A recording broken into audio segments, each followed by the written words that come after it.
Has any other person noticed the rate at which you feel the society is losing its sanity, or that everything else is going wrong and that the world may end the very next day? I mean, I wake up every day with a routine of looking at major news headlines, and what I always find as captions or the news itself is horrible. I mean, really horrible. If it's not about war, kidnappings, sickness, poverty, pandemics, and losses, then it means the news on that day was from a fairy tale. But the past seemed to be so good. Yes, and still bad things did happen too, but people were virtuous. With no media, we could only know that which happened in our backyards.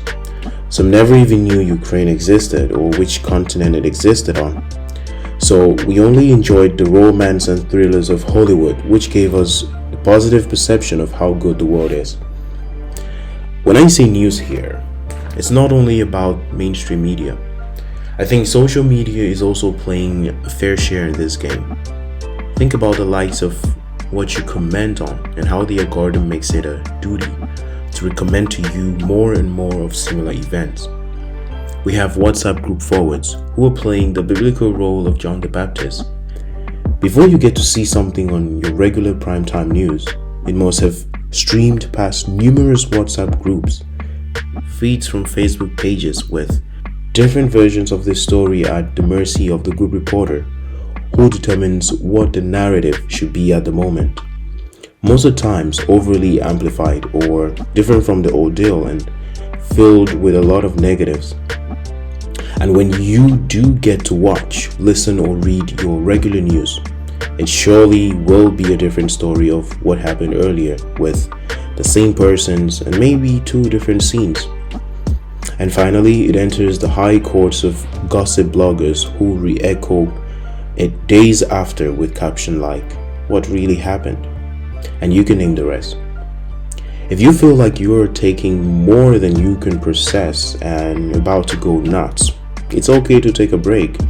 Turn off your data or delete a few apps for a while, just like schools did with holidays.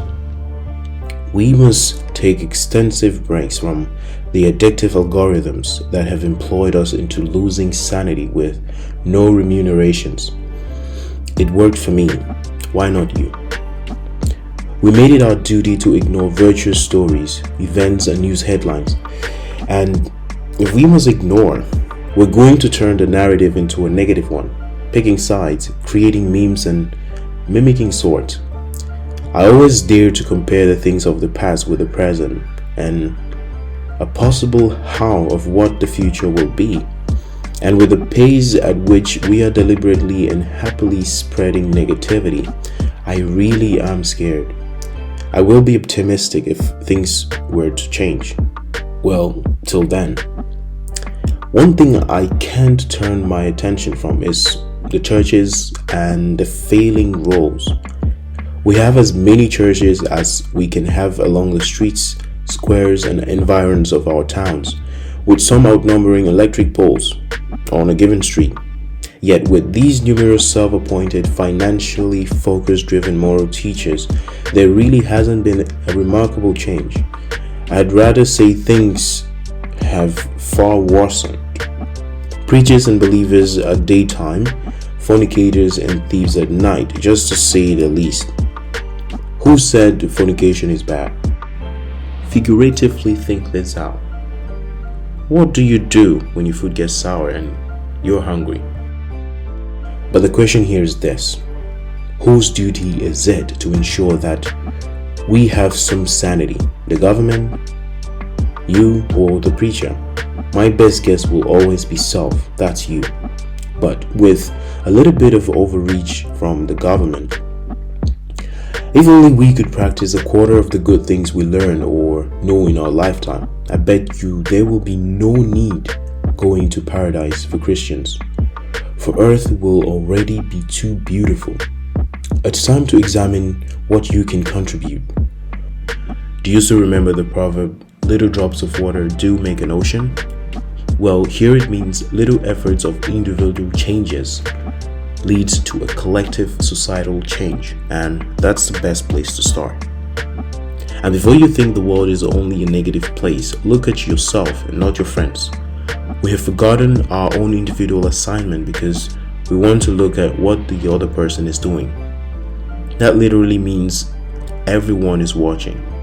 We have turned timelines, stages, and moments on social media to be a yardstick or a measuring rod for success. But did you ever stop for a while to look at the little steps you have taken over the course of the time since you had your first cry? You will be surprised of how big they have already been and how far you've gone. Yes, you will. Maybe you got married, you had a degree, got a new job, built a house, saved yourself from dying maybe once or twice, or you help a friend to succeed, and above all, maybe this list is endless. As you will agree with me, there hasn't been any pill you can take that gives instant true happiness, and happiness is but seasonal. Success isn't always about the physical things or that which only happens to you. At times, success starts with failures and ends with, well, you know better.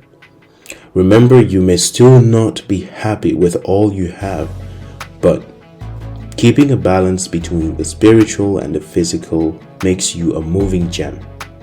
So just before you allow social media to always suffocate you in fear and negativity, always take a break and enjoy while you still can.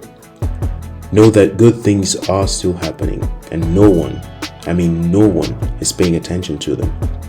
But you can be an example by always spreading something positive, like this video. Your sister gave birth, your parents are still alive, they even came visiting. A friend called to check on you. Yeah, that's a good thing. You bought a new dress. Your brother finally opened his new business or company. A stranger was extremely kind to you yesterday. You helped the beggar with something to eat. And above all, you're still breathing and has not given up yet. That's life. Shun negativity and be happy always. Stock up.